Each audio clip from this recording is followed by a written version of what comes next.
Okay, hopefully all of that has been sorted out. Let's head further up the route here.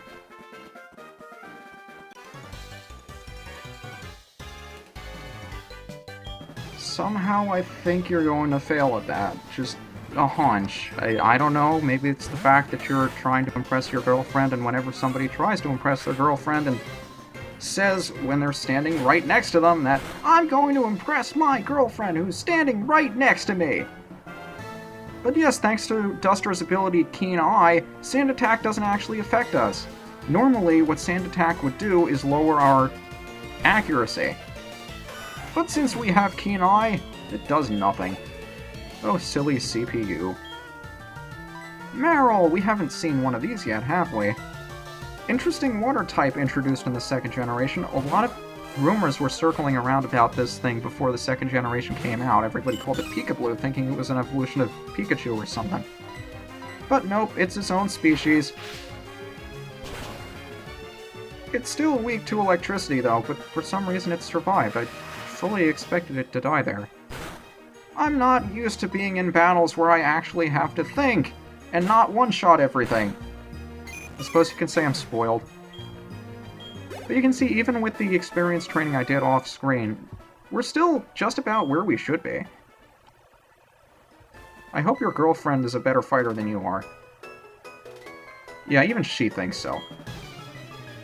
You know it's bad when your girlfriend, who you're trying to impress, is not as good is as good as you are. Pikachu! Speaking of Marill, I don't know why they... Did they actually do the Marill-Pikachu pair here just because of Peekaboo? That would be really awesome. I never thought about it. Never made the connection.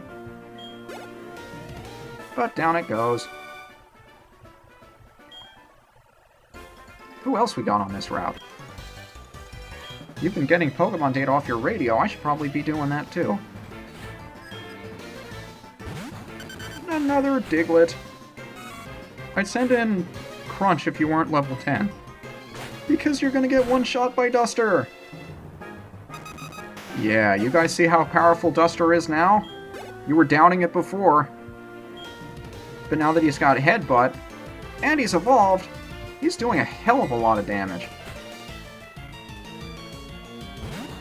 Now this is going to annoy the hell out of me during editing, but I like to switch in party members as much as possible. I like to switch it up. I like to give everybody equal screen time, even though that's just about impossible.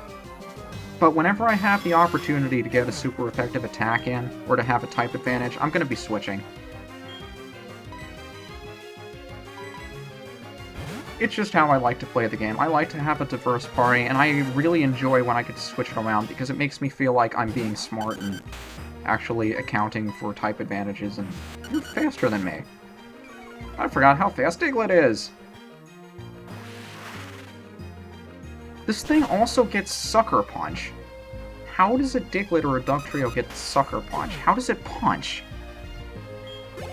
I mean, there are some Pokemon that get certain moves that are just absurd, but that one is mind-boggling.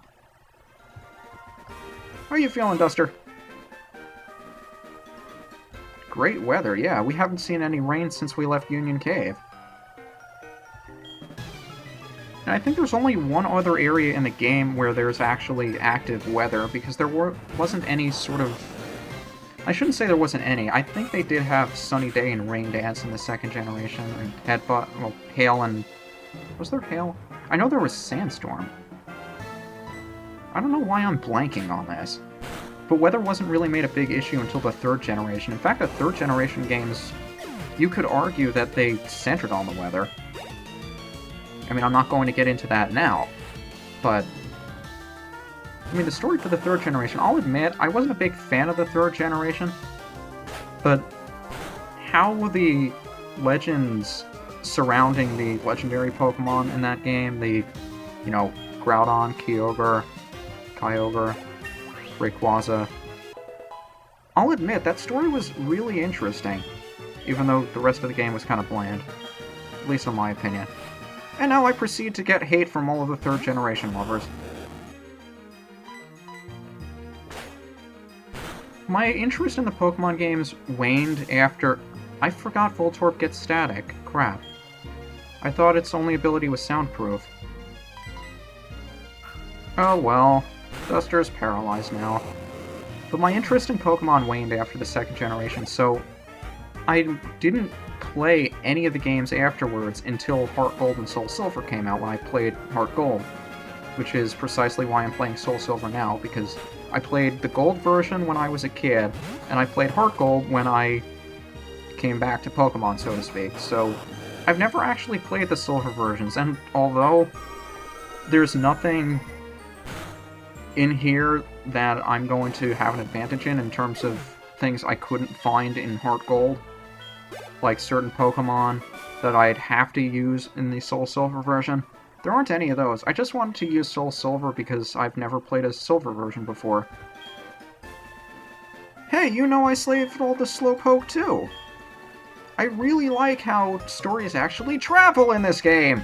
And people don't just stand in place and do nothing and learn about nothing for the whole game.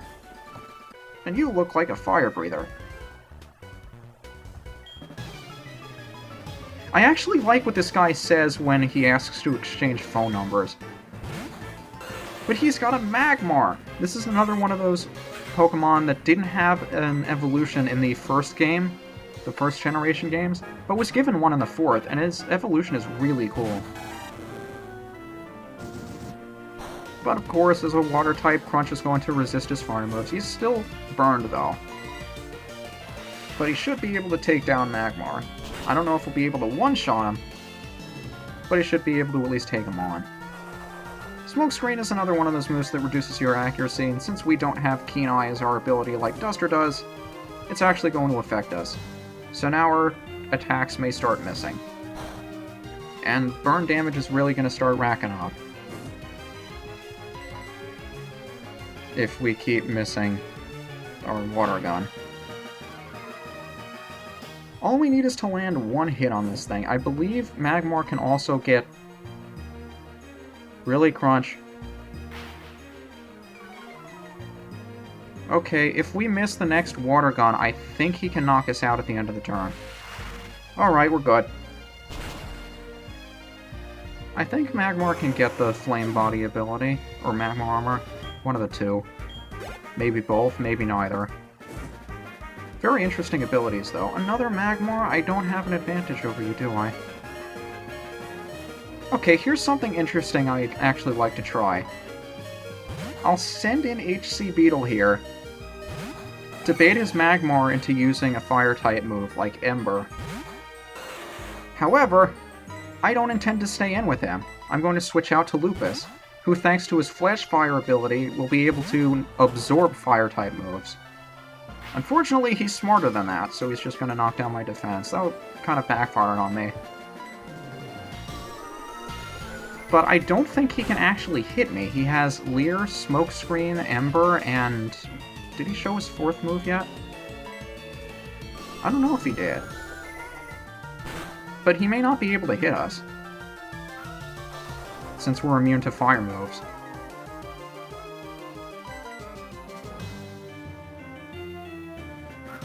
I mean, I could just stay in here and keep missing my attacks until he actually tries something that may damage.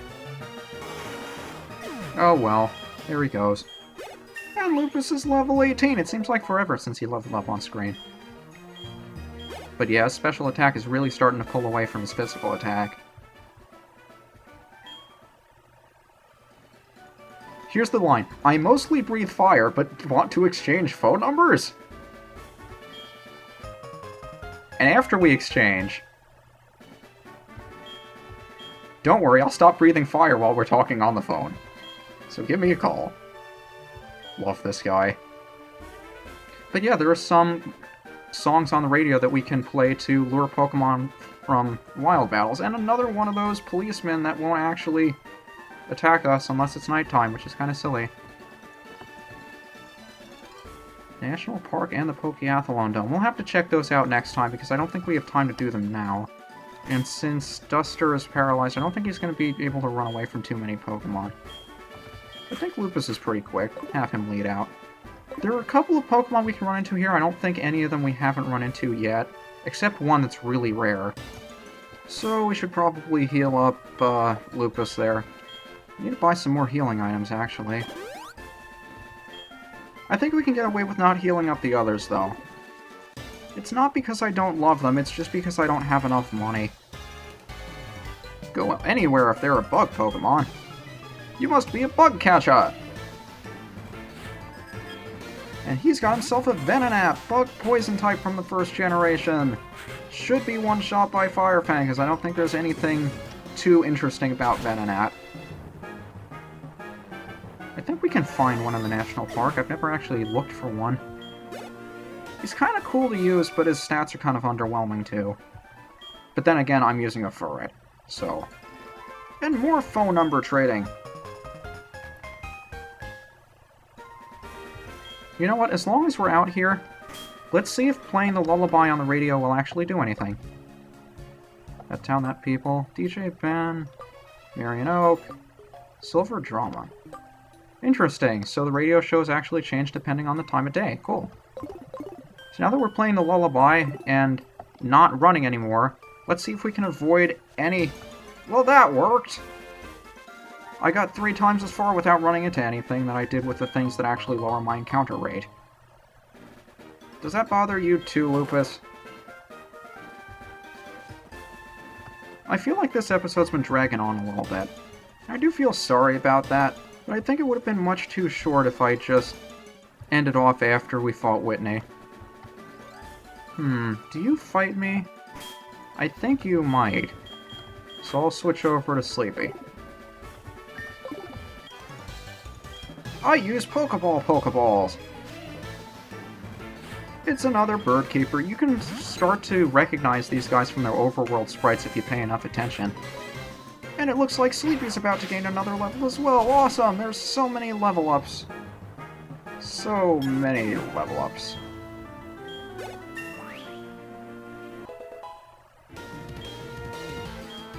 The special attack isn't too bad either. Pidgeotto, we haven't seen one of these since Faulkner. And you also know Quick Attack. Wouldn't it be funny if it paralyzed you? No, it didn't. Oh well. You don't want to be like your idol Faulkner and get paralyzed from static after you attack me? I thought all bird keepers wanted to be just like Faulkner.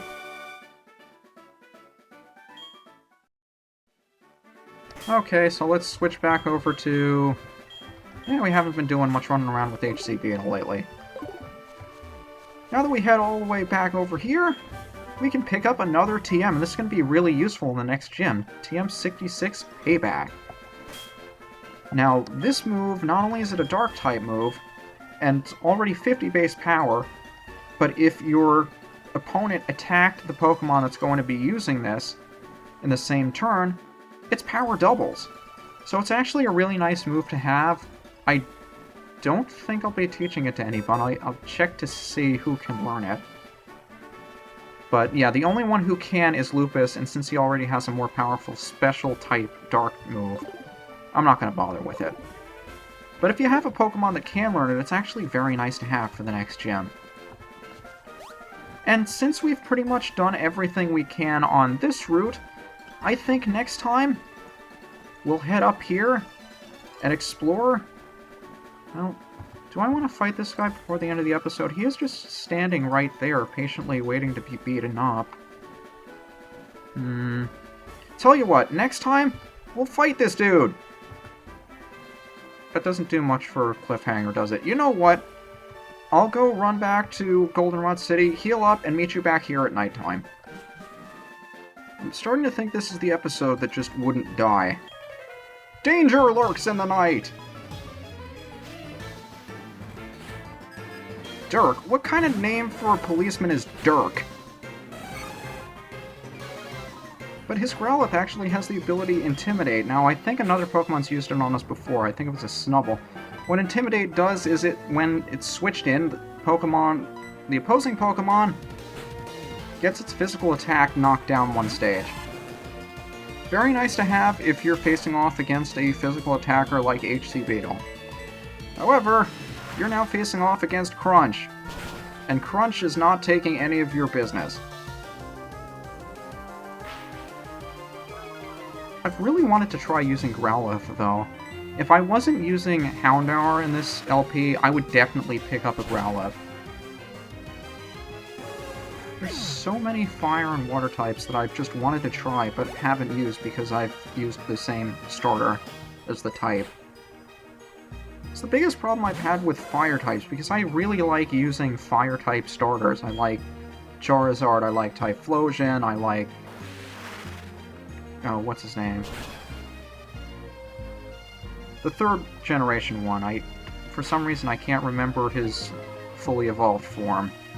Infernape's kind of cool, although you could say with the fourth generation starters, they're all pretty balanced, actually. There are advantages to picking all three of them, unlike the first couple of games. And I really like what the fifth generation did with the first gym always having an advantage over you, so everybody's on an even footing no matter who they pick. Really nice. But I think it's about time we finally ended this freaking video! I'm up to 45 minutes on recording. Good lord. Next time, we'll check out the bug catching contest at the National Park, Pokeathlon Dome, and hopefully reach Equitique City. This is UniversalGiant, and I'll see you guys next time.